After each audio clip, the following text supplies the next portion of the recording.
धर्म क्या है, ये सबसे पहले तो सबके अनुसार क्या क्या है या किस चीज़ के अनुसार, जो भी ये बताएंगे। तो यह पवित्र भूमि सूरत की, और एक संजोग देखिए, 2014 से पहले एक देश, 130 करोड़ का देश एक मायूसी की अवस्था में था। 130 करोड़ देशवासी, उनको समझ में नहीं आ रहा था हम क्या करें। 130 करोड़ देशवासी अपने प्रधानमंत्री को दुनिया के अंदर देखते थे तो कहीं लाइन में कहीं साइड में खड़ा रहता था। 130 करोड़ का प्रधानमंत्री, ये हमारा सबका सौभाग्य समझिए या इस भूमि का सौभाग्य समझिए। और एक मैं गुजराती हूं तो उससे मुझे ज़्यादा गौरव होता है कि 2014 में हम सब देशवासियों ने ऐसा प्रधानमंत्री चुना जो दुनिया के अंदर भारत का गौरव खो गया था। एक बकरियों के बीच में सिंह रोज बच्चा था तब से पला, छोटे से, और बड़ा हो गया शेर। तो एक दिन बकरियों के साथ में जा रहा था तो दूसरे शेरों ने उनको देखा, वो भी बकरियों के साथ में भागने लगा। वो आगे आए, रोका उसको, भाई तू क्यों भाग रहा है, वो तो बकरियां हैं। नहीं बोले, मैं तो वैसा ही हूं, उनके जैसा ही हूं, बचपन से उनके साथ में रह रहा हूं। दूसरे वाले शेर उसको पानी पे ले गए और उसका प्रतिबिंब बताया है, देखो आप और हम एक जैसे हैं, और हम जैसी आवाज निकालते हैं, ऐसा हो तू बोल। उस शेर ने भी बोला। फिर उस शेर को पता चला, अरे मैं तो बकरियों के साथ मैं हूं जो शेर। मेरा कहने का तात्पर्य, हम सब शेर है, हमारे अंदर वो काबिलियत है, लेकिन 2014 से पहले हम उस चीज को भूल गए थे। और हम सब देशवासियों ने मिलकर उनको एक प्रधानमंत्री बनाए, और फिर वापस देश का गौरव आया। उन्होंने बताया कि हमारा देश का गौरव क्या है। संजोग है आज उनका जन्मदिन है, बड़ी खुशी की बात है। हम सभी देशवासी मिलके प्रभु श्री राम से प्रार्थना करते हैं, कामना करते हैं उनके उत्तम स्वास्थ्य के लिए, उनकी दीर्घायु के लिए। ईश्वर उनको और अधिक शक्ति दे, जैसे देश की सेवा कर रहे हैं ऐसे आगे बढ़े। जितने भी आज इस प्रोग्राम में सुबह से अभी तक पूरे राष्ट्र, पूरे देश में, भारत का लगभग पौना देश आ गया, हर कोने से। ये हमारी गुजरात की पवित्र भूमि है, और गुजरात हमेशा अतिथि देवो भव। जितने भी बाहर से आए, हम उनका सभी का हृदय से हार्दिक हार्दिक स्वागत करते हैं। आप सुबह सब आए और अपने विचार रखें, और आपके विचार हर समाज के तबके तक पहुंचे। मेरा राष्ट्र कैसे मजबूत हो, मेरा समाज कैसे मजबूत हो, मेरी सिक्योरिटी कैसे मजबूत हो, मैं अर्थ रूप में कैसे मजबूत हो, आप सभी ने बात रखी। और इस प्रोग्राम को जिन्होंने बनाया, गोपाल भाई और हिरेन भाई, अन्य आप जितने भी इस कार्यक्रम में जुड़े, मैं आप खूब सबको बहुत बहुत साधुवाद देता हूं कि समाज के अंदर ऐसी बात पहुंचाए कि हमें धर्म के लिए क्या करना है, राष्ट्र के लिए क्या करना है, आने वाला भारत कैसा हो, आने वाला हमारा समाज कैसा हो। इस विषय में आप बात रखी। आप सबको, पूरी टीम को मैं खूब खूब साधुवाद देता हूं। बात आ गई धर्म। देखिए, धर्म इंसान के अंदर स्थिरता लाता, धर्म इंसान को चलायमान नहीं होने देता। विशेषकर सनातन धर्म, जब इंसान को भूख लगी हो, इंसान को भूख लगी हो तो उसको भूख कैसे मिटेगी? खाना खाने से। अब को आपको जब खाना मिलेगा तो भूख मिटेगी। वो बातों से कभी नहीं मिटने वाली, कितनी भी बातें कर लो, लेकिन भूख के टाइम तो भूख लगेगी। मतलब वो पेट की खुराक क्या है, उसको क्या चाहिए? उसको रोटी चाहिए। अगर उसको रोटी मिलेगी तब जाके वो शांत होगा, अदरवाइज नहीं। हमारे इस देह के अंदर, और हिंदू शास्त्र, सनातन शास्त्र, विश्व के अंदर ऐसा कोई नहीं है जो तुम आपको डीप में बता सकता है।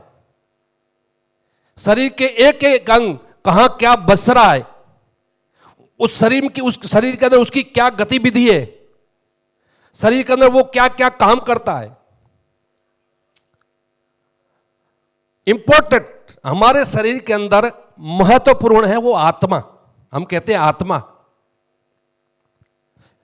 ममे वासो जीव लोके जीव भू सनातन, भगवान यह कहते हैं मेरा वास हर आत्मा के अंदर बसा हुआ है, मैं हर आत्मा के अंदर विद्यमान हूं। अब आत्मा का खुराक क्या है? ईश्वर का नाम। आत्मा का खुराक क्या है? अब उसको आप रोटी देंगे तो रोटी से उसे कुछ नहीं होने वाला, क्योंकि वो तो पेट का खुराक है, वो पेट को दोगे तब जाके शांति होगी। इसलिए हमारी आत्मा का खुराक है ईश्वर नाम, जिसको आप धर्म कह दे। वो मिलता है, वो आपको शांति दुनिया के अंदर कौन दे सकता है? वो धर्म दे सकता है। आप कितने भी दूसरे कार्य करें, आपके जीवन में शांति नहीं आएगी, स्थिरता नहीं आएगी। आप कितने बड़े संपत्तिवान क्यों ना हो, जब तक आपके जीवन में धर्म नहीं होगा, अध्यात्म नहीं होगा, तब तक आपके जीवन के अंदर स्थिरता नहीं आएगी।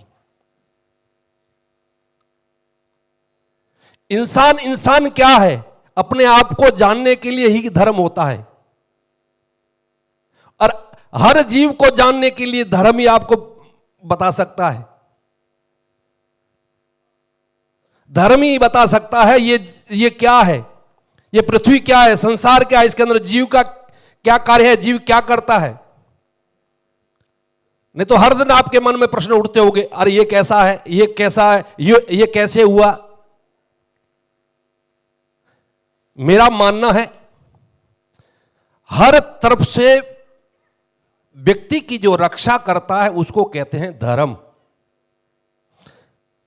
इन्होंने कहा, इसके बात में बिल्कुल सहमत हूं, खाली मैं मठ में बैठा हूं या माला घुमा रहा हूं ये प्राप्त नहीं है, इसको मैं धर्म नहीं कह सकता। ये मेरा व्यक्तिगत कल्याण है।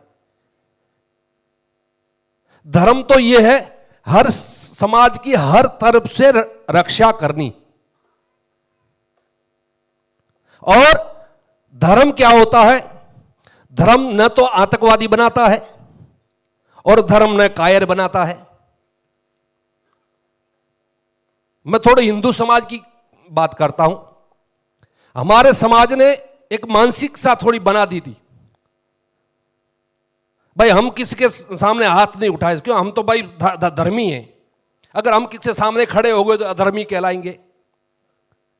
जब गजरमी आया, सोमनाथ मंदिर लूटा, वह हजारों पुजारी थे, लेकिन पुजारियों के पास तलवार नहीं थी। हमारा धर्म यह कभी नहीं कहता है कि आप रक्षा मत करो। अरे रक्षा करते तो बताता है, मैं खुद की रक्षा करूं, मेरी धर्म की रक्षा करूं, ये तो हमारे शास्त्रों में बताया है। हां, मैं किसी के धर्म पे आक्रमण करूं तो मैं आतंकवादी हूं। मैं अपनी धर्म की रक्षा कर सकता हूं, लेकिन हमने क्या सिखाया? नहीं भाई, हम हाथ उठाएंगे तो पाप लग जाएगा। मंदिर लूट गए, हजारों पंडित पुजारी वहां खड़े रहे, उनके हाथ में क्या थे? घंटियां थी और धूपा वो थे। उससे युद्ध तो हो नहीं सकता ना। युद्ध के लिए आपको तलवार चाहिए, शस्त्र चाहिए, और वो हमारे धर्म में है। अगर आपके धर्म के ऊपर प्रहार हो रहा है, उसके ऊपर आक्रमण हो रहा है, फिर भी हम बैठे हैं, इसको हम कायरता कहते हैं। अगर दूसरा कोई आके या हम किसी के ऊपर जाके आक्रमण करें, इसको आतंकवाद कहते हैं। दुनिया के अंदर, विश्व के अंदर जो सनातन धर्म ने दुनिया को एक मैसेज दिया है, एक जो संदेश दिया है, आज पूरा दिन बातें हुई, कई दिन से चर्चा चल रही है। कर्नाटक के मुख्यमंत्री के लड़के ने जो कहा, भाई हम सनातन धर्म को खत्म कर देंगे। जिनके बाप दादा 2.5 किलो चावल के लिए अपना धर्म परिवर्तन कर गए, वो हमें धमकियां दे रहे कि हम सनातन धर्म को खत्म कर दें। अरे आप तो अपने 2.5 किलो चावल के लिए अपना धर्म बदल दिए। एक वह लोग है जो तलवार के डर से सलवार पहनी, तलवार के डर से सलवार पहनी, वो हमें धमकियां देते, हम सनातन धर्म को खत्म कर देंगे, आपको खत्म कर देंगे। अच्छा, एक बात है भारती जी, जो सलवार पहनते हैं, इस्लाम कहां से आया? अरब से आया। तो अरबों का पहनावा क्या है? वहां तो वो कोई सलवार तो नहीं पहनते ना, उनका तो लंबा लंबा सा वो पहनते हैं। सलवार कहां पहनते हैं? भारत, अफगानिस्तान, पाकिस्तान, इसमें पहनते हैं। ये सलवारें क्या है पता है आपको? ये औरतों की ड्रेस है। और हमारी लड़कियां बच्चियां आज भी पहनती है, सलवारें पहनती है ना। वो तब डर गए, डर से तो सलवार पहन ली। अब कहते हैं पठानी सूट। अरे पठानी सूट नहीं है, ये सलवार है लड़कियों वाली, और आपने तलवार के डर से पहनी हुई है। पजामा कितना लंबा होना चाहिए, कुर्ता कितना लंबा होना चाहिए, आपको वो पता है नहीं। अभी तक आपने अपनी ड्रेस अपने अच्छी तरह बनाई नहीं, आपने ड्रेस बनाना सीखे नहीं। बोले हमने सनातन धर्म को खत्म कर देंगे, हिंदू धर्म को खत्म कर देंगे। अपने गुजराती में कહેવાય છે, બાપાજીનું ખેતર છે, તમે सनातन धर्म ने खत्म कर देशो। मेरा मानना है धर्म जीवन को अंदर सिखाता है। धर्म हर तरफ से अपनी रक्षा, अपनी राष्ट्र की रक्षा, अपने धर्म की रक्षा हर तरफ से इंसान को सिखाता है। वो उसी का ही नाम धर्म है। अगर मैं उस चीज के अंदर हूं, अगर मैं हर तरह व्यक्ति की सुरक्षा करता हूं, तो मैं धार्मिक हूं। अगर मैं अकेला माला लेके बैठ गया हूं, तो मैं कतई धार्मिक नहीं हूं, अपने स्वार्थ के जो कर रहा हूं। धन्यवाद।